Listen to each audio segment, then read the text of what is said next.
Shalom, salam sejahtera bagi kita semua. Hari ini ada sebuah pesan dari Tuhan Yesus untuk kita semua.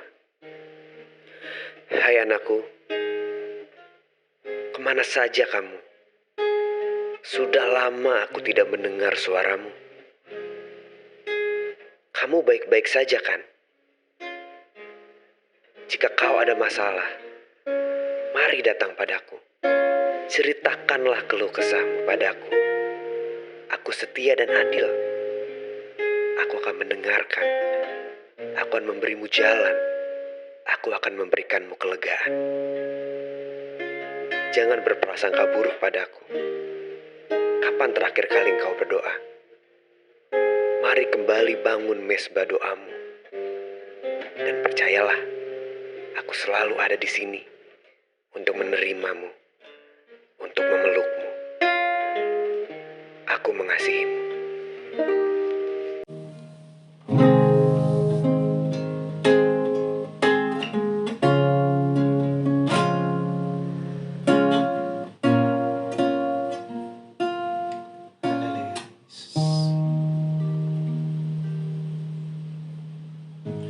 Savior of my soul,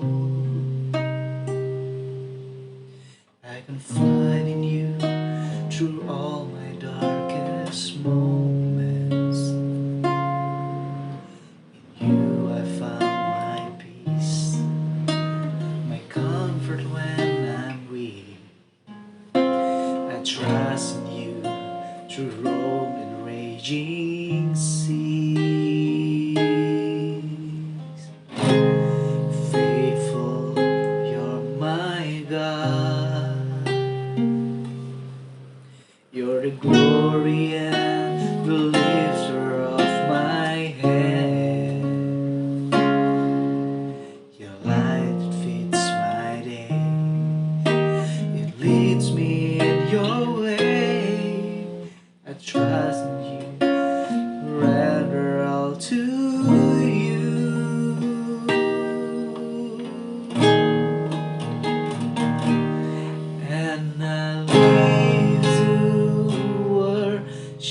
precious Savior.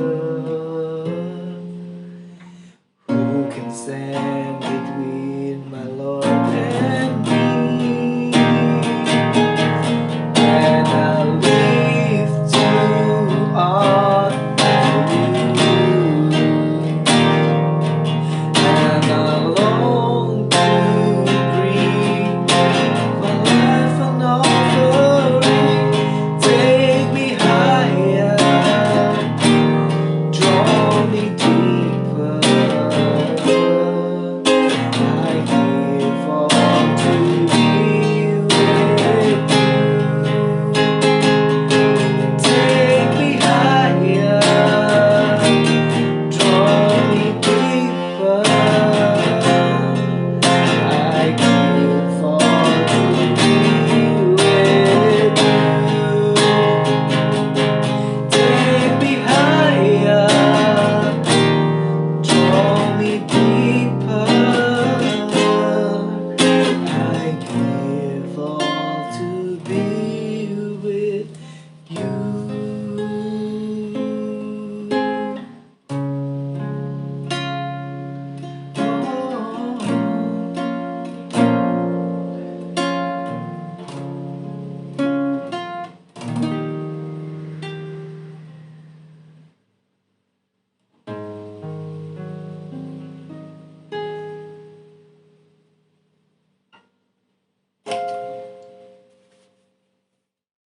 Shalom, Bapak Ibu Saudara-saudari yang dikasih oleh Tuhan Yesus Kristus. Saya Pendeta Aling Dharma. Pada saat ini ada beberapa hal yang ingin saya sampaikan bagi kita semua terkait dengan apa yang saya alami dari bulan Desember sampai masuk Januari ini. Bagaimana saya terpapar dengan virus corona 19 dan saya banyak mengalami perhubungan yang cukup berat untuk saya hadapi. Tetapi saya percaya Tuhan masih memberikan saya kesempatan untuk hidup, karena banyak hal yang harus saya kerjakan di dalam kehidupan ini sesuai apa yang Tuhan rencanakan dalam kehidupan saya. Banyak yang bertanya kepada saya, di mana Bapak bisa terpapar COVID-19 ini. Padahal saya mengetahui, kita mendengar banyak berita, kita harus menjaga 3M dan lain sebagainya, bagaimana protokol kesehatan kita terapkan. Ketika saya ditanya bagaimana terkena, saya pun tidak bisa jawab dengan pasti di mana saya kena. Sebab kalau saya flashback kembali, ketika dimulai dari tanggal 12 Desember, saya sebagai hamba Tuhan banyak sekali kegiatan dengan melalui pertemuan dengan banyak orang. Dari tanggal 12 Desember, 13 Desember. Nah, setelah 13 Desember terus masuk ke tanggal 14, 15, 16, itu saya merasakan mulai, kalau saya renungkan mungkin di situ mulai titik gejalanya. Saya merasakan badan saya begitu lemah, lelah. Saya pikir mungkin dalam minggu, hari Sabtu Minggu itu banyak kegiatan. Saya coba beristirahat, tetapi tidak bisa beristirahat dengan sempurna karena ada perasaan ketidaknyamanan, lelah, lemah, dan tidak bisa tidur. Sehingga pada tanggal 16, 17 saya merasa terkejut juga. Tiba-tiba hidung saya hilang penciuman, lidah saya pun juga terasa keluh, makan apapun juga tidak ada rasanya. Ketika saya melihat gejala-gejala tersebut di tanggal 17, saya mulai berpikir, jangan-jangan saya terpapar COVID. Tetapi kalau melihat kondisi fisik saya seperti orang demam yang terkena tifus. Maka pada tanggal 17 itu saya sempat berobat ke dokter. Dokter juga menduga mungkin ya ini karena tipes ya. Saya diberikan obat tipes dan saya makan obat tersebut. Namun pada tanggal 18, 19 20, saya lihat tidak ada perubahan. Bahkan makin nampak rasanya badan semakin tidak nyaman, penciuman tetap saja hilang, lidah saya hilang rasa. Pada saat tanggal 21, saya memutuskan saya akan menjalani PCR test di Rumah Sakit Siloam. Dan saya melakukan PCR test pada tanggal 21 tersebut. Nah, setelah saya menunggu hasilnya, dikatakan hasilnya mungkin tanggal 23 baru bisa keluar. Tetapi pada tanggal 22 dari sejak pagi, saya merasakan sudah mulai ada gejala sesak nafas. Saya masih bertahan, saya pikir ya nggak apa-apa lah, sesak nafas seperti ini ya. Akhirnya pada tanggal 22 sore itu sekitar jam 5, saya merasa sesak nafasnya makin bertambah. Saya memutuskan saya harus masuk ke rumah sakit, mencari ruang perawatan yang terdekat rumah sakit ya. Nah, akhirnya saya berunding dengan pihak keluarga, saya diantar ke IGD Rumah Sakit Anissa ya. Ketika tanggal 22 tersebut saya masuk ke IGD dan dokter memeriksa saturasi oksigen darah saya, yaitu kadar oksigen dalam darah saya dengan alatnya. Saya diperiksa dan saya juga langsung pada tanggal 22 itu di IGD saya di foto ronsen toraks paru-paru, dan kesimpulannya dokter mengatakan Bapak harus rawat inap karena kami menduga dengan pasti Bapak terpapar COVID-19. Bapak terinfeksi oleh COVID-19. Nah, ketika diputuskan demikian, apakah saya merasakan perasaan gelisah atau tidak? Tetapi saya tidak terlalu gelisah karena saya tahu bahwa memang saya akan menghadapi seperti ini gitu. Dan justru ketika IGD mengatakan Bapak nanti kami siapkan tempat, tapi sementara karena rumah sakit ini penuh, Bapak tetap di ruang IGD ini dulu sampai nanti dapat kamar ya. Nah, dengan demikian maka saya tahu bahwa saya harus berada di rumah sakit itu, dan saya siap menghadapi itu semua karena saya pikir memang tidak ada jalan lain lagi.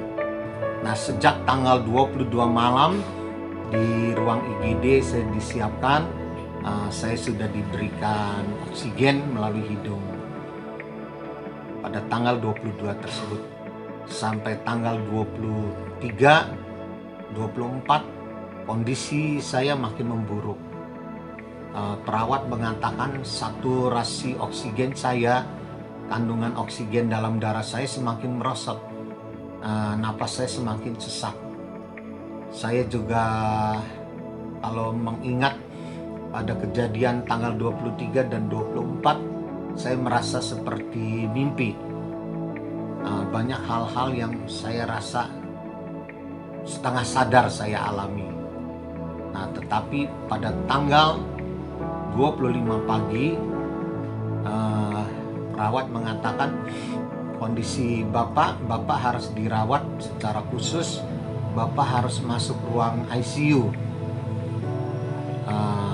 Saya waktu itu ya terserah, saya pasrah, saya nggak mengerti harus masuk ICU atau bagaimana.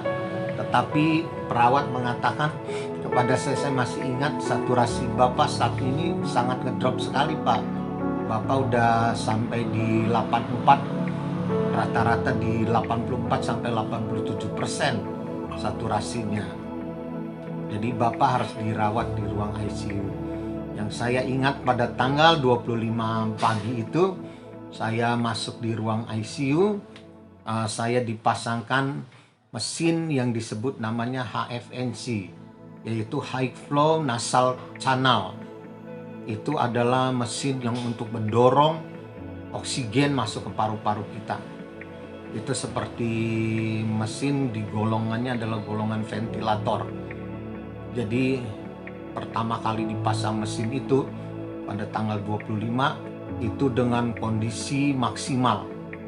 Dalam kondisi mesin yang maksimal itu perawat mengatakan semua tekanan oksigen 100% dan apapun juga 100%, dan saya merasakan dari hidung saya ini seperti ditembak kompresor, penuh sekali.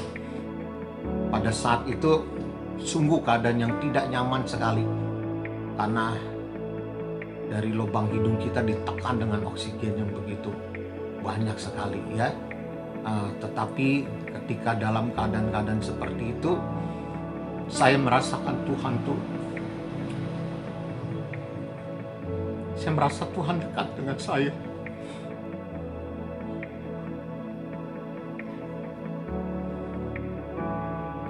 Dan saya ingat Mazmur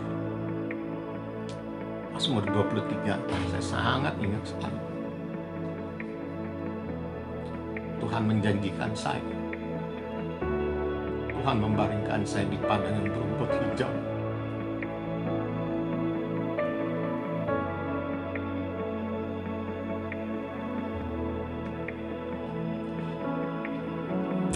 Dia membawa saya ke air yang tenang dan Ia menyegarkan jiwa.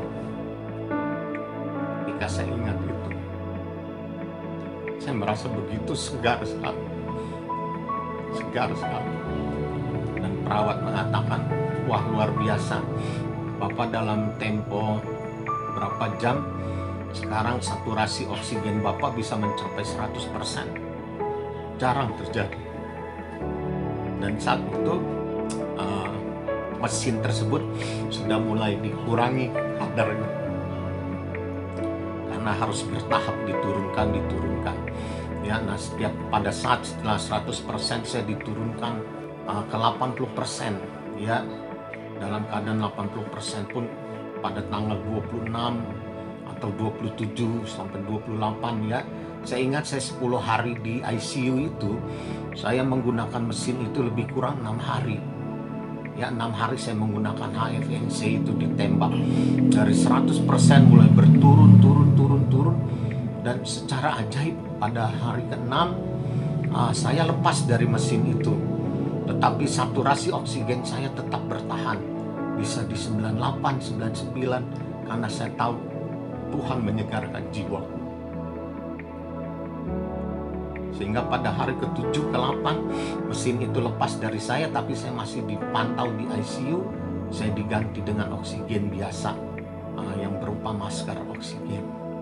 Nah, di situ pun semakin baik sehingga pada tanggal 3 Desember saya dikeluarkan dari ruang ICU. Karena memang di ruang ICU itu kondisinya sungguh menegangkan sekali, ya, sangat menegangkan. Karena selama 10 hari saya di ruang ICU, saya ingat ada 6 orang di ruangan itu di sekeliling saya yang silih berganti masuk karena ada yang meninggal.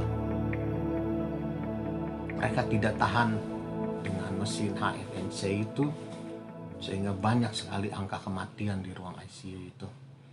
Saya tahu selama 10 hari 6 kali saya mengalami perawat menutup ruang kamar saya dengan hormat dan mengatakan, Pak, saya tutup rapat ya. Dia ngomong begitu, saya mengerti karena di sebelah saya meninggal, depan saya meninggal, diganti dengan orang baru, pasien baru. Itu juga dalam tempo paling 1-2 hari ada yang meninggal. Jadi angka kematian sangat tinggi sekali. Pada tanggal 3 Januari tersebut, ketika saya dikeluarkan dari ruang ICU, saya bersyukur sekali. Ya, nah saya masuk dalam ruang pemulihan dari tanggal 3 tersebut. Ya, tetapi pemulihan ini justru lebih berat lagi saya alami karena sejak dari tanggal 22 sampai tanggal 3 saya tidak bisa bergerak apapun, hanya tertidur. Ketika mulai tanggal 3 saya di ruang pemulihan, tanggal 4 saya coba berdiri, saya terjatuh karena saya tidak kuat berdiri, dan tubuh itu rasanya begitu lemah. Dan selanjutnya dari tanggal 3 ke 4 saya di ruang pemulihan sampai tanggal 17 Januari. Kenapa justru di ruang pemulihan saya begitu lama? Karena ketika di ronsen 2-3 kali, kondisi ronsen dari paru-paru saya masih sangat buruk sekali, dokter mengatakan. Bahkan pada tanggal 17 itu pun semua obat-obatan saya rasa sudah mentok, dan dokter juga mengatakan ya sudah habis daya kita. Namun kondisi paru-paru Bapak masih sangat jelek hasil ronsennya. Bapak tidak layak untuk keluar dari ruang rumah sakit ini. Tetapi berdasarkan hasil kimia darah Bapak, ketika sampel darah tiap hari diambil, diteliti, dalam tubuh Bapak sudah bebas, sudah tidak ada lagi infeksi sama sekali. Itu ditandai dengan leukosit saya yang sudah normal, pada angka normal. Bahkan ya sangat normal sekali. Namun kondisi paru-paru saya masih kurang baik. Saya juga jalan belum bisa kuat. Tetap juga saya merasakan cepat nafas saya tersengal-sengal. Nah, tetapi karena memang sudah habis daya perawatan, saya juga banyak berkonsultasi dengan dokter. Dokter mengatakan memang kalau pemulihan sampai fototorak ini bersih mungkin bisa makan waktu 2-3 bulan. Nah, Bapak pulang saja ke rumah nggak apa-apa. Kondisi Bapak pun juga karena sudah tidak ada infeksi lagi, walaupun di PCR dokter mengatakan itu pasti sudah negatif sama sekali. Ya, nah itu yang saya alami di rumah sakit. Tetapi yang saya cukup sedih juga pun ketika di rumah sakit saya mendengar seluruh keluarga saya terpapar. Istri saya, anak saya, ya, istri dan anak-anak saya pun harus di PCR di puskesmas dengan hasil semua positif. Ketika saya mendengar semua hasilnya positif, saya sempat terkejut dan saya berdoa, Tuhan, kami pasrah. Tetapi setelah saya renungkan lebih dalam, justru itulah yang terbaik. Walaupun mereka di rumah positif terpapar, tetapi mereka kuat menghadapinya.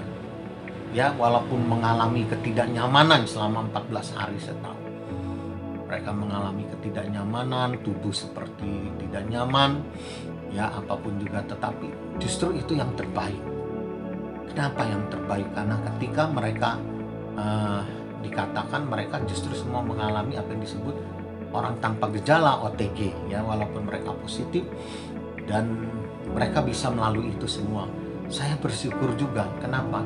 Kalau seandainya mereka semua negatif, saya pulang dari rumah sakit, mungkin juga masih membawa kuman-kuman, dan bagaimana kalau sampai mereka tertular dan mereka positif. Tapi Tuhan ngasih saya suatu jawaban, justru itu yang terbaik, dan Tuhan menguatkan kami semua di sini. Itu tadi pengalaman saya, apa yang saya alami di sepanjang di rumah sakit itu. Namun keluarga saya tahu mereka juga mengalami tekanan yang lebih berat lagi ketika pada tanggal 24 dari pihak rumah sakit Anissa menghubungi anak saya dan dia mengatakan, papa kamu dalam kondisi yang sangat berat dan kritis sekali. Papa kamu harus segera masuk ruang ICU. Tetapi karena semua ruang ICU ini penuh, kami tidak berdaya. Kalau sampai papa kamu ini telat masuk ruang ICU, ya mungkin resikonya adalah kematian.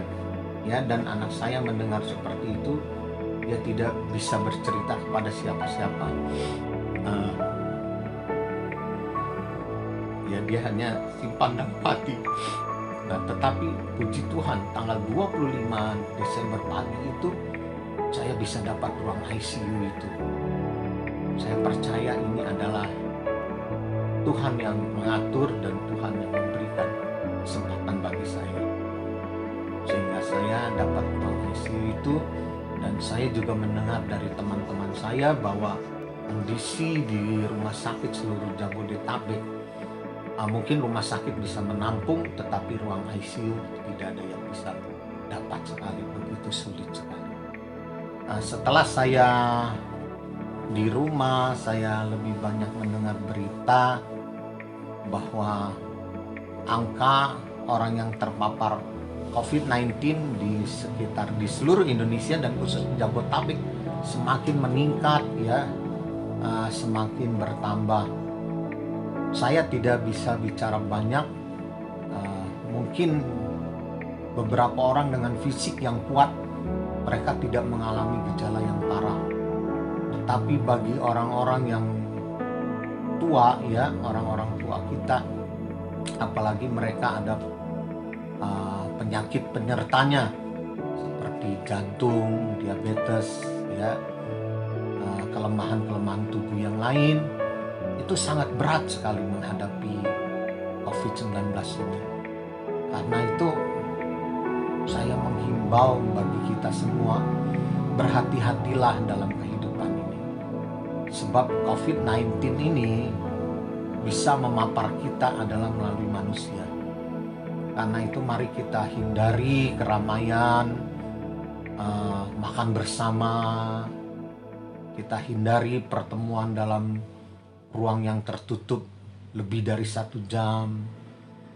Hati-hati bertemu dengan orang, jaga jarak, gunakan masker, protokol kesehatan kita terapkan. Itu harus sungguh-sungguh kita lakukan. Kita harus mewaspadai ini semua. Kita khusus bagi anak muda, saya berpesan, mungkin anak muda kalau terpapar mereka tidak merasakan apa-apa, tetapi mereka membawa virus corona ini, dan yang sangat bahaya ketika mereka bertemu dengan orang tuanya dan orang tuanya terpapar karena mereka. Nah, ini yang menjadi hal yang berat bagi kita semua. Karena itu saya menghimbau, mari kita berhati-hati sekali. Nah, kita akan mengalami ini mungkin dalam 1 tahun atau 2 tahun ke depan, kita akan menghadapi ini terus dengan tingkat yang semakin intens, semakin masif penyebarannya virus corona ini di sekeliling kita. Nah, karena itu mari kita ubah gaya hidup kita.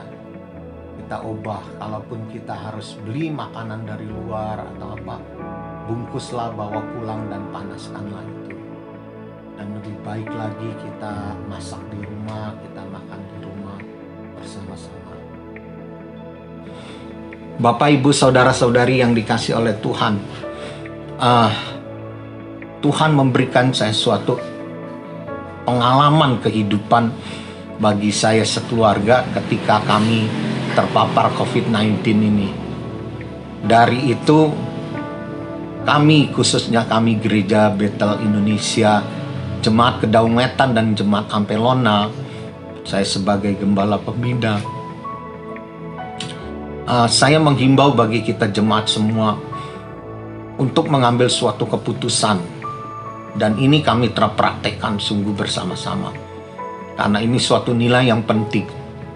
Ketika ada salah satu saudara atau saudari kita, keluarga dari saudara atau saudari kita terpapar COVID-19 ini, janganlah kita menjadikan mereka ini sebagai suspek. Suspek itu artinya mereka sebagai penyebab. Kita memandang mereka ini adalah sumber aib, sumber bencana. Jangan mandang saudara kita yang terpapar COVID itu sebagai sumber bencana. Harus ditakut. Ini adalah sumber penyakit yang menakutkan. Harus disingkirkan.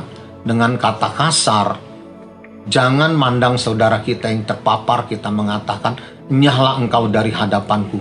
Jangan lakukan itu, sungguh jangan lakukan. Apalagi kalau sampai kita membawa aparat keamanan, kita ingin mengusir saudara kita yang terpapar COVID, ya, itu adalah tindakan yang sangat tidak terpuji. Itu adalah salah, dan nilai dalam gereja kita, yaitu kita ada nilai apa yang disebut namanya empati. Kita ada yang nilai disebut namanya kekerabatan, kinship. Kita ada nilai saling ketergantungan. Kita ada nilai untuk sungguh-sungguh kita membangun persaudaraan ini. Dan itu bukan nilai kita. Marilah kita pandang saudara kita yang terpapar adalah sebagai korban. Kita lindungi mereka semua, ya. Dengan melindungi saudara kita yang terpapar, kita membela saudara kita yang terpapar, kita menunjukkan, kita memberikan ketenangan. Itu adalah langkah yang terbaik dan langkah yang terpuji. Itu adalah cara Kristus. Itu adalah the way of shalom. Itu yang kita lakukan. Sebab Tuhan telah melakukan pada saya melalui saudara-saudara yang mengasihi kami semua. Bagaimana keluarga saya yang harus isolasi mandiri, terpaksa mereka tidak bisa keluar ke pasar ataupun kemana. Tetapi ada saudara seiman kami yang pagi dan siang itu memasak, memberikan kami makanan matang sekeluarga saya. Saya di rumah sakit, tapi saya mendengar cerita bagaimana pertolongan Tuhan datang kepada keluarga kami melalui orang-orang yang mengasihi kami. Dan itu sangat menolong sekali, terutama makanan matang, ya, sayur-sayuran, itu sangat menolong sekali. Sehingga pada saat waktu saya di ruang ICU pun saya mendengar tersebut, Tuhan menggerakkan hati saya. Saya melalui WA group, saya diskusi dengan para pengerja semua. Mari kita buat krisis center di gereja. Kita kumpulkan dana, kita minta bantuan dana, kita buat dapur umum. Karena banyak saudara kita yang terpapar di Kedaung Wetan, dan kita buat dapur umum. Kita supply mereka makanan, kita tolong mereka, obat-obatan kita siapkan, apa yang mereka butuhkan, ya. Hingga pada periode ini banyak dari jemaat kita yang terpapar pun Tuhan telah pulihkan, Tuhan telah sembuhkan, dan kita telah melalui ini semua. Ya, krisis center ini sangat menolong sekali. Saya berterima kasih sekali kepada banyak donatur yang telah membantu kepedulian ini. Dan hanya Tuhan yang bisa membalasnya.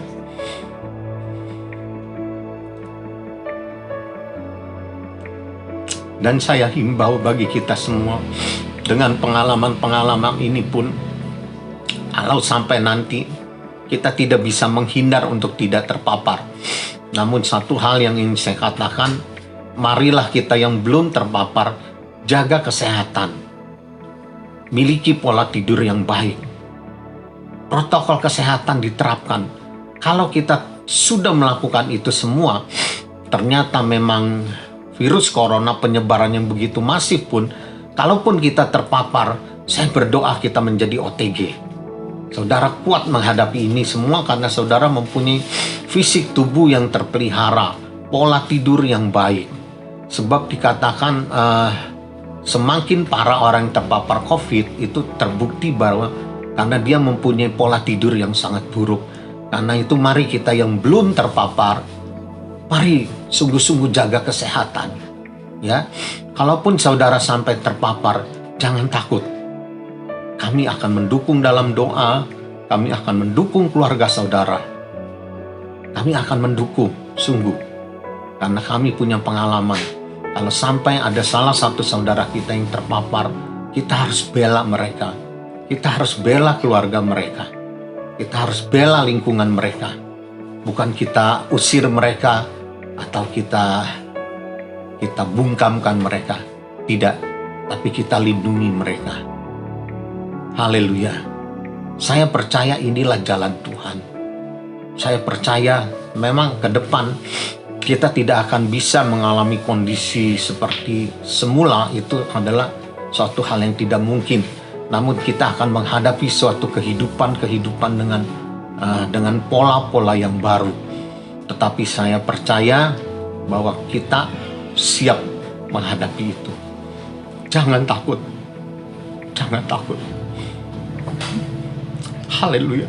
Jangan takut.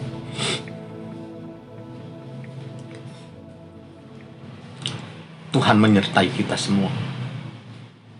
Amin.